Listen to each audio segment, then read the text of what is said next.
As we continue our series centered around attention, time, and money, how those three things contribute to successful relationships, personal as well as business. Today we're still unpacking the realm of attention through the senses. We know that there are 5 senses that we are well aware of: eyesight, hearing, taste, smelling, and touch. What I'm also open to adding in, which I feel I need to, is the sixth sense, the intuition.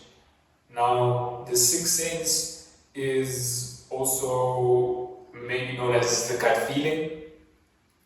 So just intuition. And that sixth sense is something that is the X factor when it comes to actually building healthy relationships and building business partnerships. Why the sixth sense is important is because it is very authentic in terms of it is the most accurate. Our senses are, and most times we can trust our senses, we can rely on our senses, such as what we see, what we hear. But we all know in this game of business and the game of relationships, what you hear and what you say and how it lines up is more of a question of how much does it line up.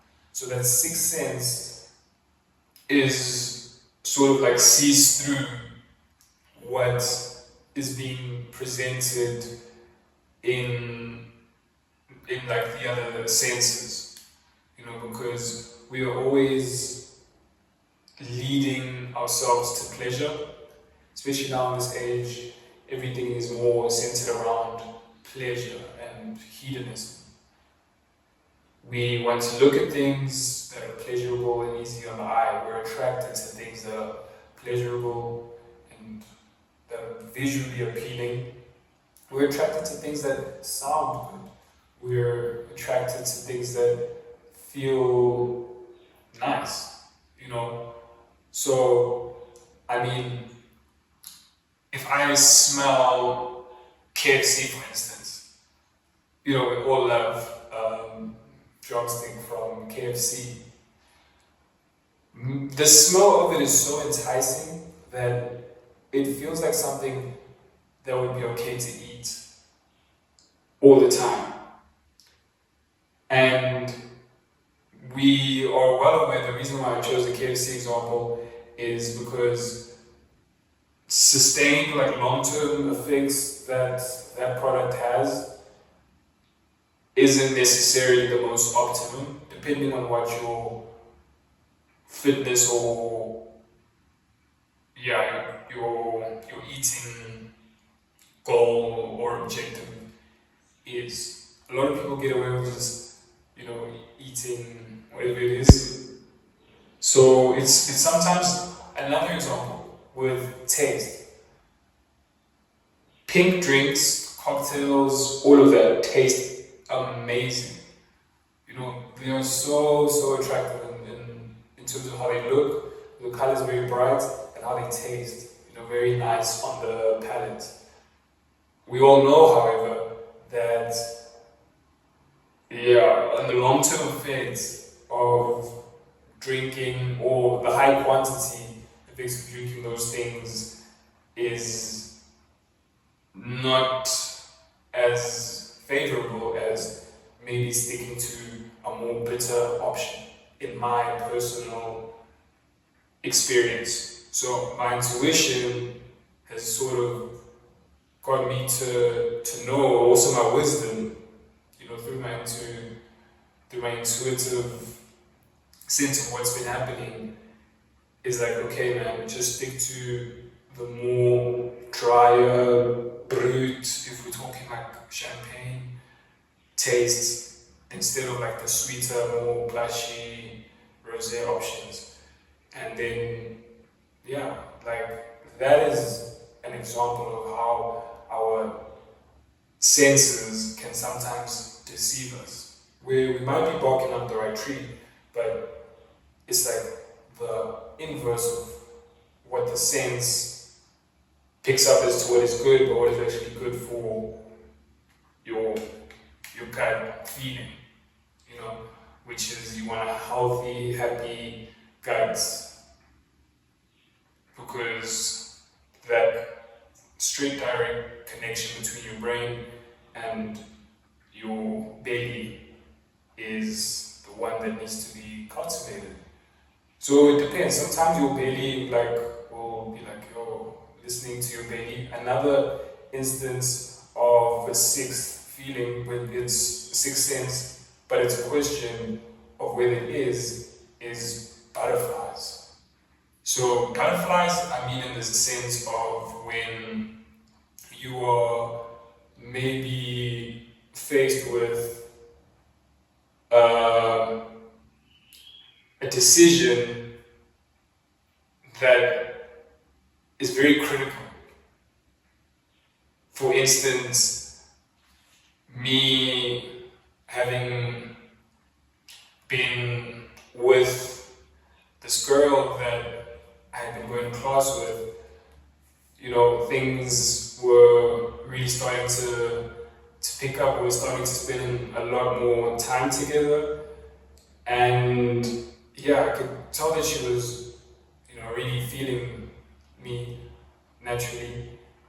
And then me noticing this, the next step became clear that I'm going to ask this person to be my girl. Yeah, this was a very long time ago. So me being in that situation, like asking it, there was a lot of like resistance around my stomach. The butterflies were trying to like keep that thing down, to be like, whoa. And yeah, to be honest, I think it was trying to protect me, because I had like this halo put around this girl, that everything that she did was, you know, perfect. But I wouldn't actually know how that would have gone out. But yeah, it didn't come out the way that I wanted it to. Like, it was very restrictive of how I said it. So yeah, like she also wasn't really feeling that vibe of like getting too intense, which was probably better for the both of us in retrospect. And yeah, you know, in those instances, maybe it's better to, you know, give up while you're ahead and just, you know, have fun. What I think, looking back at it, was the moral of that story between her and I. Then, yeah, like, six senses come in very different forms. There's the stomach, and then there's also things that are like synchronicities. You seeing maybe a grey wall, for instance, and then seeing a grey washing machine, and then going to the dealership, naturally then you'd be more inclined to picking a grey Audi, because the color schemes, the colors that you've been more aware of were grey. You know, those kind of synchronicities between sevens, you know, being a lucky number. So that intuition of actually like, okay, how many times am I going to, you know, to try something, maybe like 7 times, you know, playing a song, just to like keep on repeating it in order to, you know, just get the maximum joy that you get from it, maybe you play it 7 times, kind of thing. And then, yeah, maybe you're just a guy that works in sevens because intuitively you and that number are like very connected. Another example of intuition is me just striking a conversation with a random stranger on a topic that I have really been considering that isn't necessarily a big commercial topic.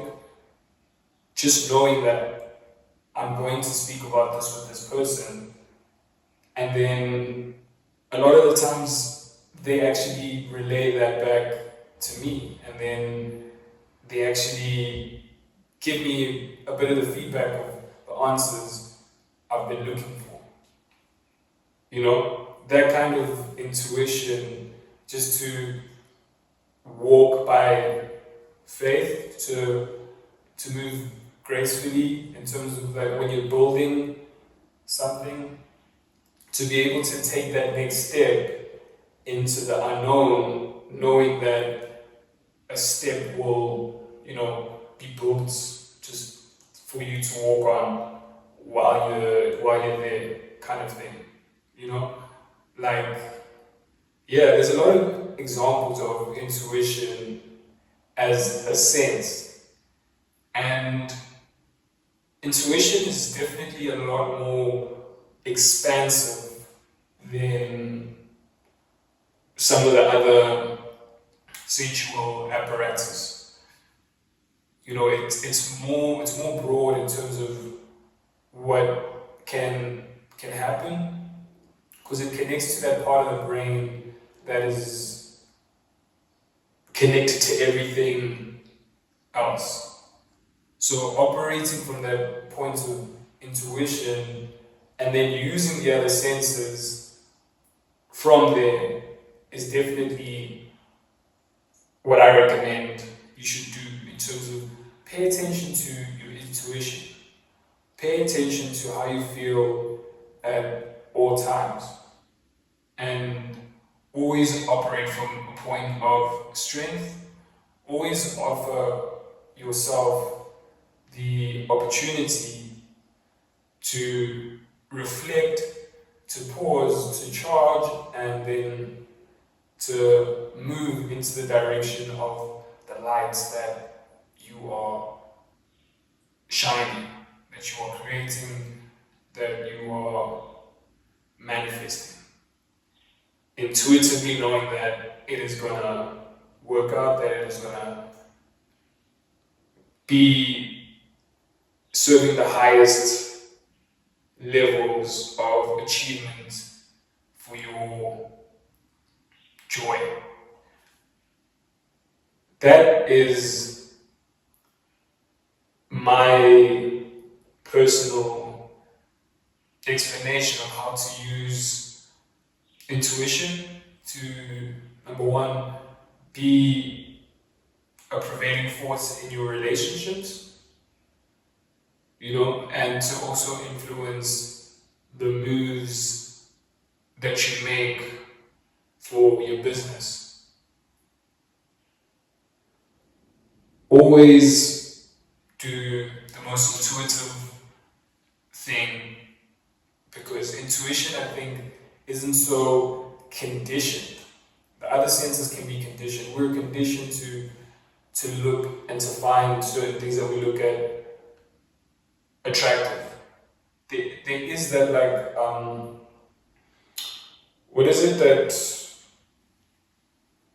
that reptilian side of the brain that will pick up on old things, like maybe colors, things like curves in a woman that would make her more attractive, kind of thing. So there's that kind of sensual conditioning that we have, and then there's also an element of that being used to actually serve the interest of whoever it is that is convincing you to feel in that particular way. So the intuition is definitely a lot more updated and like in the moment. It's like the software update of like what's happening like right now. It's live action. And then in terms of like what you feel, what you hear, what you say, that is always constantly evolving. So your intuition is always the current, the now, the thin line, you know what I mean, the eye of the storm. So that being said, definitely practice on strengthening your intuition. There are books that I have been reading to actually explore our intuition and to trust ourselves. So anything to do with trusting yourself, anything to do with just developing the unseen aspect of things. People like Nikola Tesla and those kind of thought leaders, people that definitely have that aura of actually pushing your truth, is when intuition is mainly about, as I said, sensual apparatus and the other five senses can be limiting, and until you actually unlock the senses and explore more of the senses through your intuitive faculties, to liberate the rest of the senses, to actually remove the conditioning, and then to also be updated into the current of now, and to make the most true and authentic decision in a given moment. That is what my journey of self-discovery and self-mastery has led me towards, coming full circle to where I am now. Definitely it's a cycle, and we keep going again and again. So let's keep going and be still, be aware, be present of the beauty